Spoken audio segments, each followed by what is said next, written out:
Okay, everybody, welcome. It's July 11th at 1 o'clock. We're going to open up the workshop. And I guess, Dean, I'll turn it over to you, or Patty. I appreciate the time, Mr. Mayor and Council. I know you had other things scheduled for this. You want me to be over here? Yeah. Okay.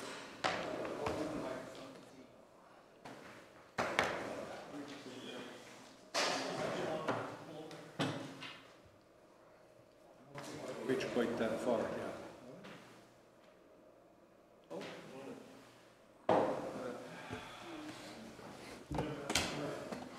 Perfect. So we're even handicap accessible, huh? All right, I love it. Yes, yeah, I have a green light, thank you. So I appreciate your time this afternoon. I know you had other things scheduled for today, but we have an important housing issue to discuss, and we want to bring it to you in an informal way so that we can have a workshop and talk about it. And the process for this whole thing you'll hear more about, but just a couple of housekeeping things from EDA first, if I might. We've been meeting every week on Wednesdays on this housing meeting. We're not going to meet the next 2 weeks, so I want to get that on the schedule. I think people know about it, but anyway, to do that. Secondly, tonight I was scheduled to update you on one element of that, and that is the idea of our looking at a housing study for our work here. Most developers, anyone who's going to spend millions of dollars in Cross Lake is going to want to do their own study. But we have had inquiries from a number of people who say, well, do you have a fairly current study I can look at as far as a housing study? And what we have is the Maxwell study, which is about 4 years old. So we're planning to update that. And we're looking into that right now. I had budgeted for it in the EDA budget, but the good news is I think I found a grant to pay for it. So I'm moving ahead, hoping to get that done. And then we'll have in hand somewhat of a housing study that can be turned over to someone who's saying, hey, I'm interested, I want to know more about it. So No time frame on that, Dean? no time frame yet, except I'm pretty sure that in the next, between now and the end of the next month, we'll have that done because it's probably going to be needed by then. So it's being driven more by that than anything else. So I was going to talk about that at your meeting tonight, but to save you time, I just wanted to give this report now, get this out of the way so you wouldn't have to worry about it then. I know you got other things and more important things to do. So moving to the subject at hand, what you're looking at today is information from Bradbury Stram. Mr. Mike Schoenecker is here with us. Mike is one of the executives of this company. You may know him as they're the folks who built the Whitefish Senior Facility behind Town Hall and behind the Town Square. And obviously a high value, excellent builder, one who's done excellent work. In working through this proposal, one of the things we've struggled with for a long time, frankly, is that because of the housing costs here in Cross Lake and because of the expenses of putting some of these projects together, we found it really difficult to attract developers who will come here. This is changing. We have been working through Bladick and Indeed and the state and the county, and there are other resources that can take care of some of the costs that we would have had to struggle with here. And so I don't have word for you on that now, but I'd like you to hear what Mike has to say, and then as we're working through and answering your questions about this whole thing, we'll go from there. I think it'll be, I think you'll be pleased to hear that we found some maybe new approaches here that can allow this to happen. As an overall view, and I might speak to all the details, we're talking about a proposal for 36 housing units or apartments. It would cover a minimum of about 2.5 acres of land. The typical renter would probably have a hourly income between $16 and $25 or more dollars an hour. It would probably focus on professionals, paraprofessionals, teachers, nurses, mid-level management folks of local businesses. There are several marketing discussions going on about what we need in housing here. This obviously is not targeted, nor could it accommodate a lower-end housing unit. It's just not in the cards.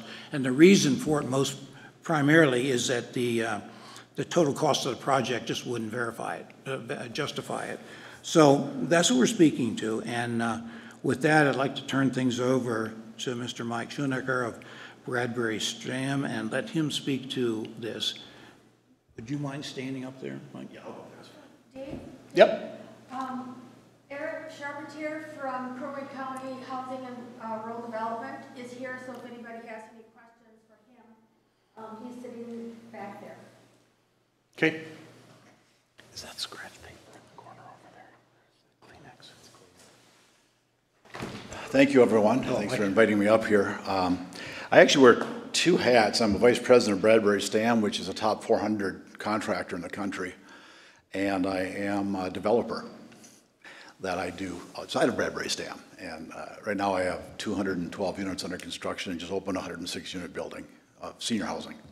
So that's kind of my background. The way I got involved with this project is that Jim Anderson came to me at the time we were building Whitefish at the Lakes, and Jim said, I know that right about that time, Skip DeShane from D.W. Jones was looking at doing a workforce housing project, which fell through.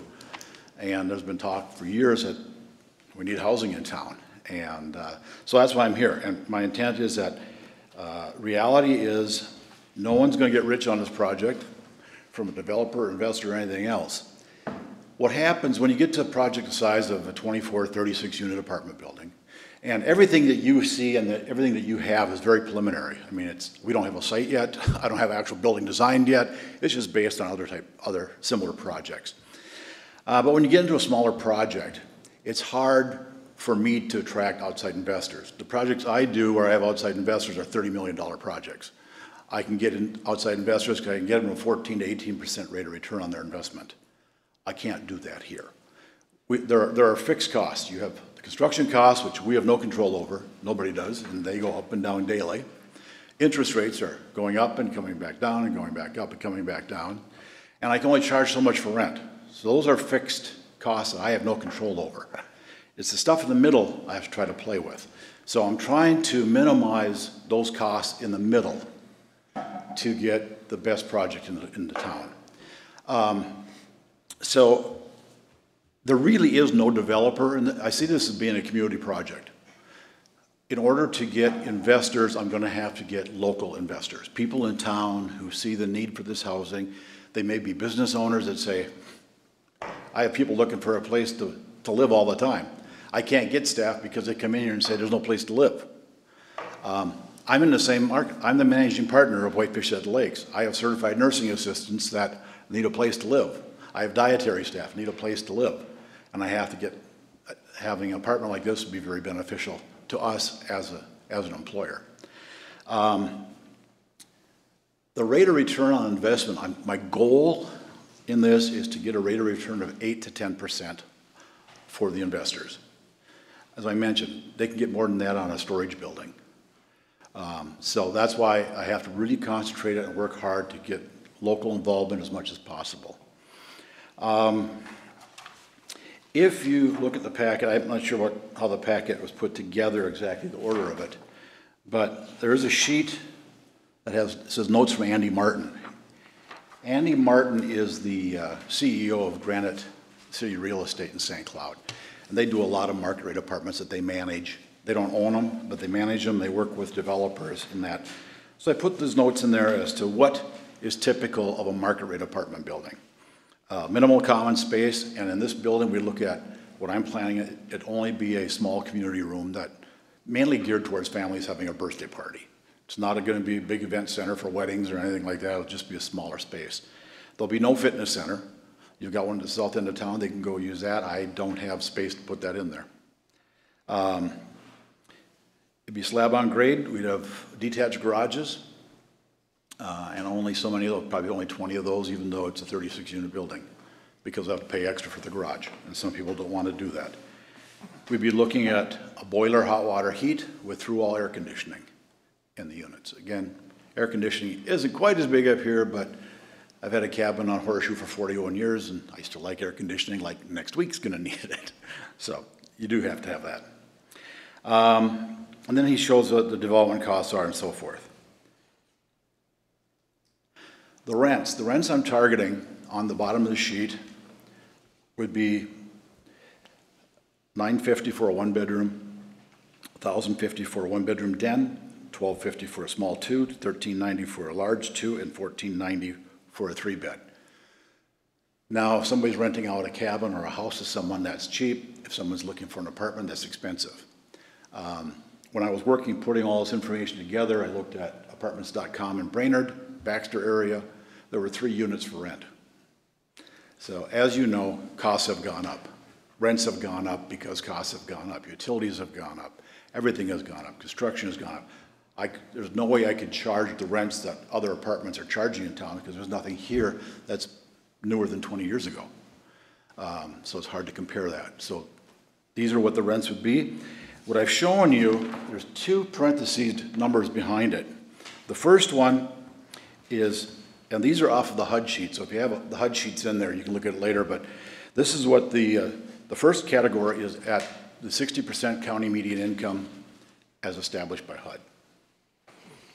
And that means a person makes 60% of what the county median income is. So they're very comparable. Our rents are very comparable to what the 60% level would be, which actually with HUD would be considered moderate or lower income, not low income like a Section 8 type housing, but a lower income type housing. Market rate is normally at 80 to 100% of county median income. So our rents are lower, rents are higher than what you'd find, but rents are very comparable to what's out there right now. The second column is at 80% county median income by HUD, what those rents would be allowed, or what they're finding. Then what I showed is the income required. This is the income you'd have to make to live in these apartments. And then it shows you what the hourly rate would be for one person. Now, I mean, if you took a household of 2 people, they can combine those incomes. The other thing that's deceiving is until a year ago, people were making, or 2 years ago even, $7.50, $8 an hour, which was a low wage. Now good luck finding them at 15. So all that factors into this. Inflation, shipping, difficulties getting materials, all those types of things come into play here. The sources and uses sheet show you what the cost of the project would be. And the reason why I'm here talking to you today. And that is, as I said, I need to fix the rates that I can have control over. And to do that, I've put in a price of $250,000. Jim Anderson and Bill Reed have been scouring the city looking for pieces of property for me. I think you people have been looking as well. We're still trying to find a nice piece of property that would be beneficial. I know that Bill has one that's across from the school, which would be a nice little site, but it also has the storms. You start getting into sewer, utility easements and things like that, and all of a sudden you're losing a third of your land. There's a piece of property behind the motel that the golf course owns, but right now there's a tee box and a cart path sitting on it, but they're talking about redoing the golf course, so maybe that can be done at that time. I don't know. These are things that we're looking at. We're trying to find a piece of property that would work. And then I said, I put in a budget of $250,000, which isn't a ton of money for land. But Mike, again, how much land do you need? I need a good 2 to 2.5 acres. It depends upon the configuration. Once I have a piece, I can give it to the architect and say, can you get a 36 unit to fit on this site? And that's assuming you got city sewer. Yes, yeah, And that's outside parking. yeah. Yeah. And the garage, yeah. No underground parking or anything. In fact, your water table's too high. That's why we have Whitefish Head Lakes of parking at the first level, because we couldn't go underground with it. A building cost in here, FF&E, again, that's just furniture, fixture, and equipment for the common room, and pictures on the hallways, things like that. Developer fee, and again, no one's getting rich on that developer fee when you figure half it goes to taxes. So the rest of it is mainly for running around in meetings. We have the upfront costs, we being Bradbury, for earnest money for the land, for the market study. Even if you had a housing study, you still have to have another market study specific to the project for a lender. Soil borings, site survey, those types of things that have to be covered up front.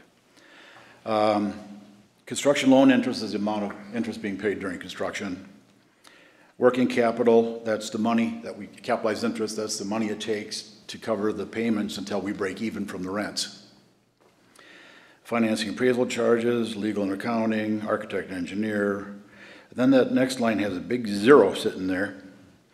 And that's why I'm here saying, I'm looking for a landowner that's going to give me a deal on land. I'm looking for investors that are willing to take a lesser rate of return on their investment than they could other places. I'm looking at a city that says, we'll step up to this so we can help get this housing in town. And we're going to get the taxes off the building eventually, so it's a win-win for everybody. That's why I'm here. And that means that's building permit, that's sack and whack, that's park dedication, that's anything else that you might be charging. That, can we get it to zero? Can we get a grant? Can we use TIF? Can we assess it over a long period of time? What things can we do so we don't have these costs up front so we get this project to go? That's what I'm looking at. Okay, and Mike, and would that be looked at as the city being an investor? It could be. It could absolutely be that you're one of the investors. What do we go back to the taxpayers with and say, this is what we're doing and here is what your return is going? How can we tell that story to them? That's, everything's open for discussion. There's Okay. nothing on paper here. That's a very good opportunity that you say that our fees are $200,000, we're going to waive those $200,000. That's going to be our investment into the project as one of the investors. That's fine. Okay. A couple of things that I noted in going through it, I've sat through listening to them at one of the other meetings. People that are starting to work in this area, and I'm talking about like Crosstech, you'll go out to the facility out south of town here. All of these rents fall in with where they are, what they're paying. So they're there, they're right there. What my kid makes out there allows him today to rent everything, qualify for everything except the 3-bedroom. Being a single person, probably wouldn't need one. And I think what I heard a couple of business people make comments on, reference what they wanted to bring into town, what they were willing to pay people for salary, also falls in here very nicely. So I'm encouraged by that, okay? I'm also encouraged by the fact we have a proven builder in our community that's done work in our community. So I guess I would like to see us work with him, determine what we can do to help. Now, So we're doing. that's why. Right. So, another question, and this is, we can start interacting here. Sure, you bet. At the beginning, you kind of listed two different people that would be renting. Workforce with a wage from $9 to $25 an hour. I'm going off of memory. Well, right, our rents require $15 to $25 an hour to live in the building. How can we ensure that the space is going to be reserved just for that group of people? Well, I need a minimum of $15.65 an hour for one person to make Oh, the but how rent. about people retiring off the lake? And, I have no control over that. It's called fair I housing mean, laws. there is no control over that. There is no. Yeah. Fair law. This building is not set aside under any governmental program. It's market rate apartments. Anybody can live in it. So we're doing this assuming we're gonna have room for workforce, people, young families, but we don't have a way to ensure that that's what the space will be used for. Correct. I can tell you that a lot of the people in Whitefish at the lakes have come off the lake. Yeah. And this building and that building, the finishes and that are not the same. The common spaces, all that. It's a whole different ballgame. It's a different world, Pardon me? different world Yeah, it is. between the two. Yeah. So, yeah. And even the size of the units, these will be smaller. So I've got a question about seasonal renters here. And you mentioned market study. I mean, there's a lot of college people or other people that only are able because businesses don't need them in the winter. But in the summer, they're here. I mean, have we, or could we do a study that says, Moonlight says they could require renters to, populate 3 units or 10 units. I mean, I see seasonal as an issue. I understand that, but I can't. Well, we spent a fair amount of time looking at that, and I think practically speaking, there isn't much we can do about that. What we've seen around the state and around the country are employers who will put up housing or find housing for these temporary workers. I think this is really geared to full-time, 40-hour-a-week people who would live and work in this community year-round. And so it doesn't solve that problem. That's a different, Right. really different category of issue. I guess what I was just has there been a study that says there's a 90% probability that we'll fill the building in a year? Or there's only it's 50-50? I mean, or is this a wing and a prayer? Well, I guess Mike can speak to this well, but what's happening at Whitefish right now is it's 92% occupancy. And every place that opens up just fills up. They're building a 250-unit operation down in down around south of us, and south. Well, I think it's south of the city, but at any rate, they have people on the waiting list to get into those. So I don't think that we're going to see a housing issue. Mike has in his plan a 60% occupancy. What happened at Whitefish, it jumped to over 80 to 90% within a year. So, I mean, we don't know that, but. Is anybody aware of what happened to the Breezy Point apartment building by the new Cuyuna Regional? That was on the books a couple years ago. Yeah. I realistically, I think this will fill in 6 months. 1-year leases, are you gonna have them signed? 1-year lease. Yeah. I can't take a chance that it's not gonna fill, and I'm sitting there losing money. Yeah. And like you said, seasonal employment is not unique just to Lake Country. There are a lot of farmers that have that too. And if you go down to Bruton, they have apartments in town that they built, buildings that they built just for their seasonal migrant workers that come in. That's how they handle that there. But that's the company handling that, not the community and not an individual developer. Dean, didn't I hear Tyler talk about the average commuter in Crow Wing County is traveling 11 miles?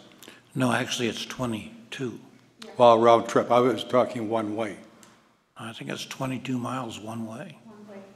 Wow, that's a long way with our gas prices today. Yeah. Well, I know that a lot of our employees at Whitefish at Lakes came from locally because they were working in facilities in Pine River, Pequot, Crosby, Brainerd, wherever. And they like the fact that, hey, closer to home here. Yeah.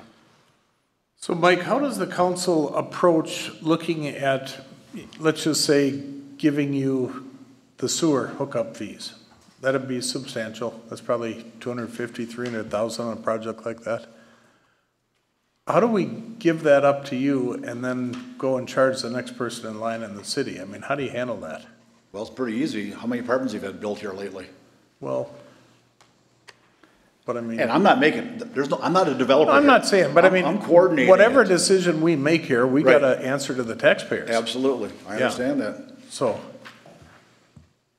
and that's why I kind of turned that investor angle in, because if we were to give that up, is there a return that we could get, or is there some offsetting something? Well, you're getting the taxes off the property. Yeah. That's one thing. Yep. And like I said, I'm not here as a developer. I'm here as a coordinator to put this together. Yeah, don't take these questions No, wrong. no, that's fine. I'm just stating that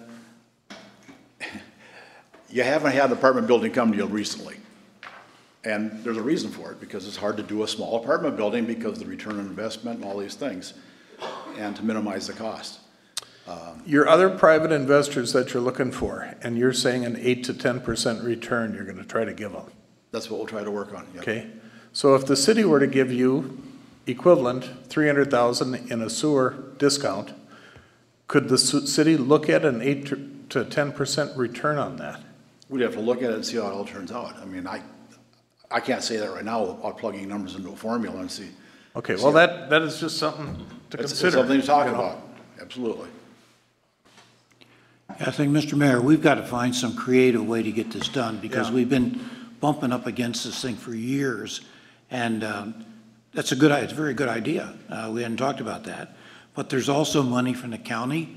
Crow Wing County has set aside $500,000 for the last 2 years, expected to set aside another $500,000 for development, for housing development. And according to Tyler and the Bladick folks, that's may or may not fit us, but we can apply for that. So I think we've got to look under a lot of places for this. But I think the city cooperating by being an investor is a pretty smart idea. Come on, Patty, but you gotta, I was just gonna say, Eric, do you want to speak to your, I don't want to call it slush fund, but what's the name of the? ooh, we like slush fund. Is it a big one? I can certainly come up if you like. I don't have a lot prepared, but I'd be happy to chat with the council if they'd like. Yeah, and what's the name of that fund that you get? The Crow Wing County Housing Trust Fund. There it is, that's what I wanted him to explain just a little bit about, and how that money is used and what it's for. I personally support the city supporting this, but I also am very sensitive to answering to the taxpayers, so that's what we need And to. before you start, Eric, I have just one question for you. If, and big if we could find more acreage than just the 2.5 acres, would there ever be a possibility that, you know, we fill up this apartment building quickly, that you would consider putting up another building if we Just the can court. find land? Again, it's not me, Right. Yeah. but if we could get the investors for it, yeah. All comes down to investors. That's, the whole game is investors. It's not lending, it's not building, it's not operating, it's investors. Sure. Doesn't matter what project you do.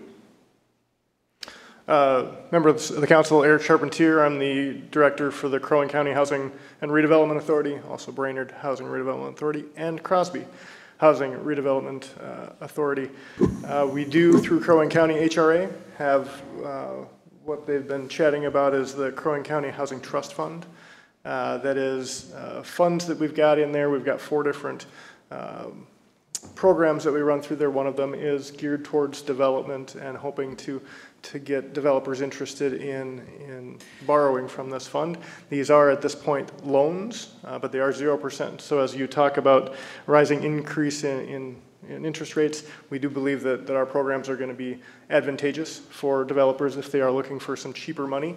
And actually doesn't even have payments that are due usually until about 20 years. When you want to, you've got your apartment complex stabilized, you're able to refinance that debt if you need to. And at this point, we don't have a cap on those funds. But what we do ask for those developers and for the developments in particular is that they do have some affordability built in. And we like to talk about workforce housing, which is what Mike is exactly talking about, you know, $15 to $25 an hour. If we could get developers to build those all across the county all day, we would love to pump money into those developments if we can. And it doesn't mean that some of those rents can't be higher. We've got kind of a sliding scale. So we'd be happy to chat with you a little bit more offline. Certainly happy to chat with the council if they have more specific questions. And really, Mr. Mayor, to your kind of outline question about, you know, what, if you do forgive Sack and Whack or some of those concessions, what does that do? Well, if you got 36 households that are not going to Crosby, not going to Pequot for groceries, they're not going to those other outlier areas because that's where they live. They're actually living in your community. You're going to get a little bit of economic impact there you know, it's difficult to put a number on it, and that's what you always want to do for your constituents and for your taxpayers. But that is where that impact is. It's keeping those folks here from sunrise to sunset, and they're actually buying groceries, they're going to restaurants, they are in that community. So to that's what I would typically say if I were asked that question. Question I have for you, how does a unit like this, how is that going to affect like our school?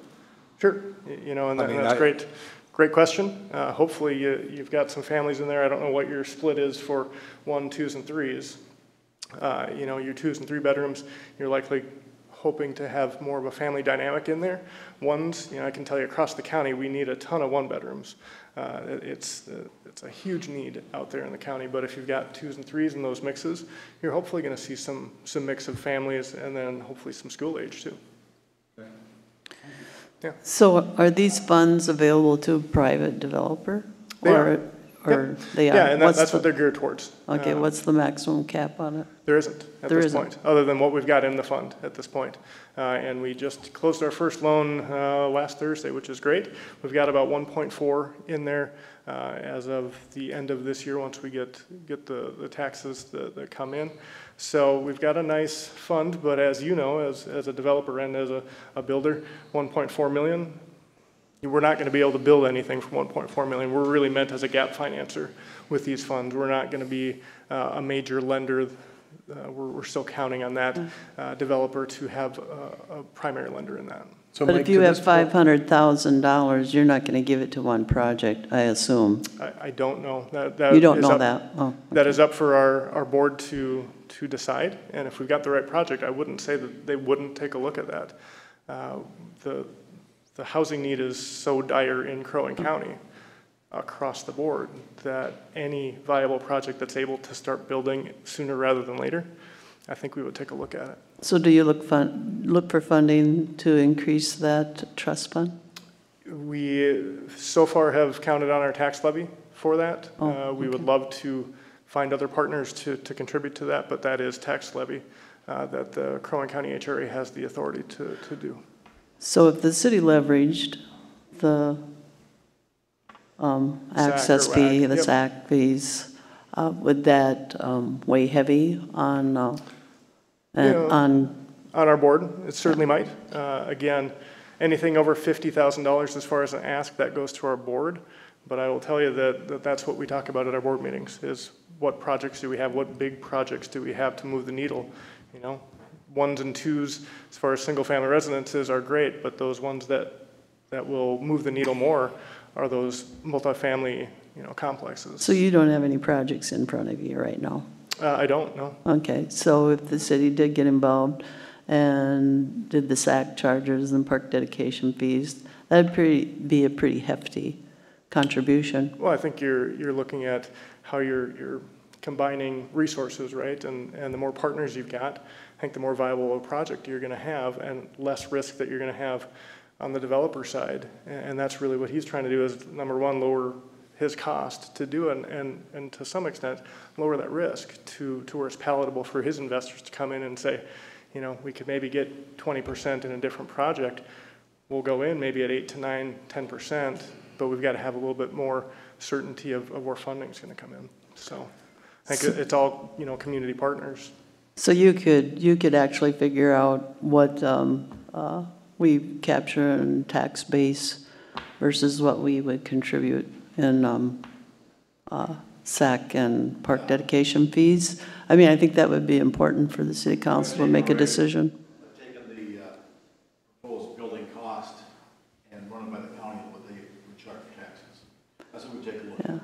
Yeah, because we have to show our citizens that this is a good thing, a good project, and that even though we're waiving the fees, that in turn our tax base is going to increase by this amount. Yeah, because that's part of the Yeah. the prudence that the council is going to always look at.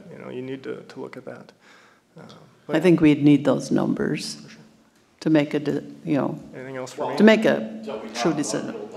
Right, yeah. Right, You so. don't even have land yet, so. So you want us, in a nutshell, which is what we should do, is figure out what are these city fees that we're able to give to you, and then you're gonna plug that in with all your other numbers, and then whoever the investors are will review this and decide whether or not they're gonna participate in it. So our job is to fill out that second to the last. And they would be residential hookups, correct? Well, that's what we gotta talk about, so. Is it? I mean, whatever the costs are that we're gonna put in there and waive. Yeah, but, yeah. Yeah. Yep. So when do we need to get something like that to you? So this doesn't, Yeah. I don't know what your time frame is, so. You know, and like he's talking about, you know, if we could get $500,000 from the county towards this project, that may bring our interest rate down by I don't know, 1/4%, 0.5%. Look, you know, these are all number of games we have to play, see where everything falls into place. I have a question for maybe Mike Lannis or someone else. How's our sewer for taking on 36 new units? We'd have to look at that specifically and come up with a number on how many people are going to be in there, how many bedrooms for each one. I noticed your plan has 34 units in your plan here. I think you were talking about 36. We'd need to know what those are so we could work with our engineer and planning and zoning to figure that out. It would be helpful to know if we're going to have to specifically put any capital improvements in the sewer to do this, or if we could do it with our current structure. Yeah, what you'd be giving up you'd be giving up that many seats at the plant, so to speak, for other expansion. Mike, is there any opportunity here for that? We've done pass-through loans before, like with the school and stuff, and helped at a lower rate. Because this is a private thing, I'm assuming there isn't an opportunity for that. There could be, you know, we might want to look at running a transaction like this through the EDA. You could look at a conduit debt type situation. It all depends on the ownership, who's the issuer, and who's the project owner, which would all go into that. Now, in the case of the school, we were able to issue conduit debt because that was one of the eligible purposes for issuing it, you know, similar to what you would do for a hospital wing or a clinic or whatever. We'd have to know the ownership structure of it, see if it would fit those parameters. What you're really saying is you want to get the financing from the county, and what you're really asking this group to consider is waiving fees that they might otherwise charge that support the efforts of that facility. Yeah. You know, just on the surface, you'd be looking at, you know, $55,000 of park dedication fees. So you'd be not receiving that. And then 180 or something in sewer? could be. Yeah. Depends on if you're doing commercial or not. Your connection fees are what, 9,200 now? Yeah, so it'd be over $300,000. They have been commercial in the past, apartments. They have. Yes. The other thing that will come into play too, that, you know, talk about, okay, if we waive these fees, can we consider it an investment into the project? Is not really up to me, it's up to the lender. Back in the days, developers could put land into a deal. They can't anymore. Cash is king.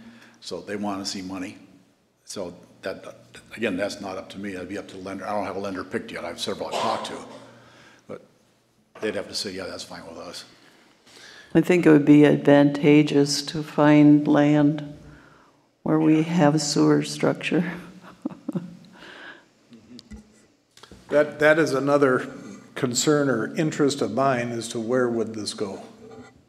I'd love to see that in the package.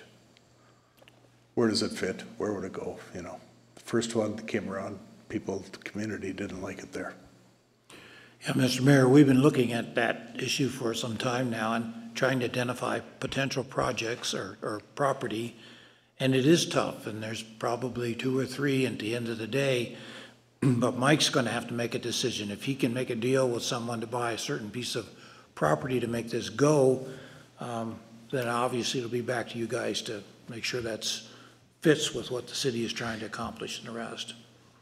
We have a lot of confidence in Mike in that if you look at the Whitefish facility and what he's done, but beyond that, if you look at the apartment complexes around the country they've built, they very much can fit into the Cross Lake up north look and feel. There's no question about that. It could be a quality project that would look like it belongs here, looks like it should be here. And that's always a concern you have, that you get a building and all of a sudden it just sticks out and doesn't look like it belongs at all. But I think Mike's well aware of our interest in trying to maintain that Cross Lake look and what we do. The aesthetics is important, but I mean, I think about kids, if you were gonna have families and working, just the walkability and being where you're not south of town and you gotta go on the county road to get the kids, ride the bike to school or something. I mean, to me, whether that would make any difference on the decision or not, but that Hart would be a good spot, if you could get it right there. Location, location, location. I Yeah. understand that. Yeah. I'm looking for it too, but it doesn't just pop up, or at the price I'm willing to pay. As far as ownership of this, just so you understand, there's a LLC formed of all the investors. So let's just say I'm raising $1 million equity, and you're an investor, you put in 100,000, you own 10% of the project. There is no funny money, there's no Class A stock, Class B stock, it's whatever you put in, that's what you own, that percent. So that LLC would be the ownership. So if I'm looking at local investors, we're talking local ownership. So I guess I would like you to look at the city as being one of those investors if we were to give up the sewer fund. That's part of our investment. So I feel like we could turn around and go back to the taxpayers with that and say, we've got an interest in this. So an option that, and Marcia would remember the town, but our new public works director, I believe, serviced in his past job just recently and perhaps designed and managed to get it built, kind of a 50-unit septic system in a small town. Do you remember that? Hope, yeah, Hope, Minnesota. And so he watched the other city, I can't remember where he came from, but it was like 10 times our sewer plant plus that one. Now, I have no idea how much that cost. You could design one for 36 units, but then that wouldn't affect our sewer, Yeah. you know, and then that would give an opportunity for someplace that wasn't sewered, which True. the land would be, but we don't know. I mean, it's just, it might be way too much money, but Pat would have to kind of tell us. It might be, you know, 50 grand to get something in, or 100,000, I don't know. It's an option to help. Then you look at, you need more land too. Yeah, yeah. And you know that drain field's not gonna last forever, you have to change that sometime in the future, Yep. so it has to all be accommodated. Yep. Yeah. The other thing you need to consider is being a city, you have to be very careful in what you invest in. You're very limited on the types of investments that you can participate in. So depending on what that is, we would want to have an opinion that what we're doing is okay and it meets statute. Well, the EDA could invest in housing. We could sell bonds. That's correct, but they're very limited with what they can do. But But anyway, if they we can can look do- into that, Yep. whatever those Yeah, options. they can do housing. And right now, the council has not authorized them to do that. No, they would have to come to the council and get it authorized, but. The other options would look at tax increment financing. I would not want to use housing tax increment financing because of the restrictions on the incomes. Been there, done that. You have set it aside for a certain income bracket and somebody can't use it. So now I have somebody up here who wants to rent it and they can't, it sits there empty. So I'd look at redevelopment TIF or economic development TIF, which are not tied to rents. Mike, we would have to look into the legality, because one of the things I sort of just curious about is if we do an investment thing, then along comes somebody is HR 8 or something else, are we then, because the city's involved, mandated to accept them? And that's something else would have to be known before we went that route. Okay. What are you talking about, mandated? They could come and see. I want to open it up. Does anybody in the public have anything they want to add to this? Well, everybody does have to. Doesn't matter if you're a city. Any thoughts? Okay, there's your chance. I guess the question in my mind is, You got to come up, please. Sorry, that's what I you, have to come up? you have to come up and tell us who you are. Come on. All right. My poor type. My one and only question, because I was at a meeting a few years ago. Come up, identify yourself, please. Oh, I'm sorry. No, you can do it right there. Right here. Oh, you can't get to the podium. Sorry, you got to go walk around. There you go. Good for you. Hi. Lisa Hemker. I was at a meeting a few years ago about the long-term planning, and my question is, what about county and city land that could work together? Is there land available? And I heard you mention something about not donating land, but is that an option? City doesn't own any. Yeah, That's our problem. Okay, not in a It's good not, we spot. don't want to. We don't have it. yeah. So, I mean, county land around, forfeited Oh, land? we'd be some of happy if those? the county donated. I just didn't know if there's something that had been forfeited that could be looked at. But whatever and we used. do, you know, we just gotta be careful so we can answer the question, why did you do it for him and why won't you do it for me? I mean, because that hits us every day with things we do. So, anybody else have any thoughts? I think you're hearing from the council that they kind of support, they'd like to do something. I guess there's a couple questions that we could maybe get together again and see if we can answer them or settle it down. I don't have all the answers, but I'll find them if I don't have them. Yeah, He is scheduled to appear before the Planning Commission on the 22nd. Just to give a brief overview, they're the permit issuing group and should hear from them because so they don't think we're trying to override what their function in our world is. so I guess, Mike, and you brought this up too, is could the city look at it as an investment with a return? So that, you know, maybe both of you, if you could look into I'll that. take that to my lenders and see what they say. Yeah, I mean, then, I'll have that for the planning commission meeting then. and then the location you're working on, I don't know, you guys, what do you think? I'm telling my opinion, there's 4 other guys up here. I'd support doing it. You know, we've got a lot of questions that came up today, but I'd support doing it. I think I'm hearing from business owners that they need space, and sounds like it's very well put together, at least concept, so I'd like to keep going forward and like not us to fiddle around too many months on it. I would think a workshop with the PZ people and us, P and Z? yep, fill out this item, you know? I'm Just in look at favor what of it's it. gonna cost, then we can go from there. Yeah. What do we, like you summarize, what do we normally charge for development? Figure that out. Mike, I'll get you mixed in 36.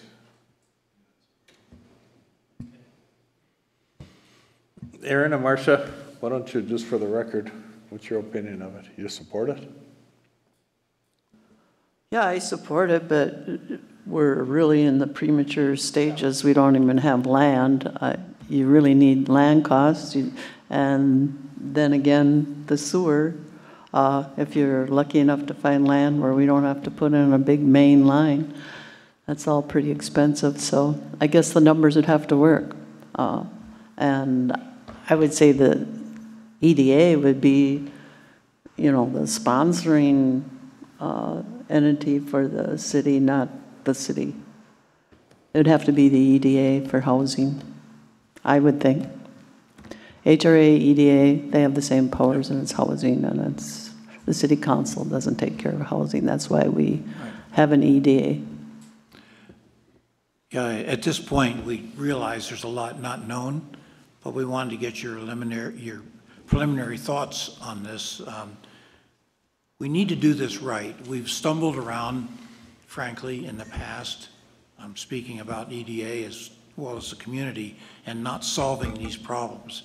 And so we want to look at all options, look at all opportunities. And so this is an early discussion, but it's to get the word out and to get questions out on the table, which is what you have done today. So we'll follow through on our following steps. Mike will continue looking at the land, so we'll have something to talk about. We'll get the answers to Mike as far as the units and the rest so we can calculate that. And I guess the city will probably want to look at the legal ramifications, but we want to do this correctly and we want to make it work, and don't want to miss an opportunity, and I think this is a real opportunity that's needed right now. So we really appreciate your time today. This has been most helpful, and thank you. Yep, thanks, Dean. And I definitely am in favor of it, Mike, so let's move forward. Another thing you might want to do when your financial advisor comes to their next meeting with you is ask them, what have they seen other communities do? Maybe there's something there they've seen that we're missing. Yeah. So, well, thank you for your time, and we'll just keep plugging along and see where it goes. Mike, thank you. Mike, thank you much. So can I just make sure that? Come on up here, Patty. You're no different than anybody else. Name and address, please. Patty Norgard, Bunkhouse Road, Cross Lake. I just want to clarify what we took away from today, and that is that Mike is going to check with his lender to see if cities can have a participation in the investment of the property. Is that correct? Okay. And then we're going to work on the costs, which, you know, in relationship to the sewer, that was one of the other things we were going to look at the numbers on. And then the land, of course, you know, continue to search for land. And then the final one I just put down, you know, was EDA's would be the funding unit on this housing project, or whatever we're going to call it. So I just want to make sure those were the 4 takeaways that I heard from this meeting today. So You should probably look at it as impact to the city, which includes costs, impact to the schools, police, fire, and I think park dedication fees need to be on the equation somewhere. Park fees. Yeah. Please talk about it. yep. But I mean, what is the impact all the way through, and what are those costs and impact to the city? Yep, okay. And the advantages of having 36 families living in the city. So the pros and cons, the benefits. Yeah, Patty, and like you said about Mike looking at his financial institution to see if it'd work, the return of investment. Yep. I think, ROI, yeah, yep, from the city standpoint. yep. Okay, That'd be interesting to. okay. I just wanted to make sure that I got the high points down, so, thank you. Okay, you bet. Can I ask Mike a quick question? You said something about cash is king. Could you explain? I mean, if we forego fees, that doesn't count? Or do we have to cough up cash?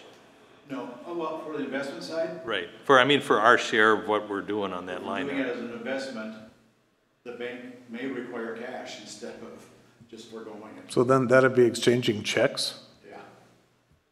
I mean, right? I don't know. That's why that's the question. Yeah.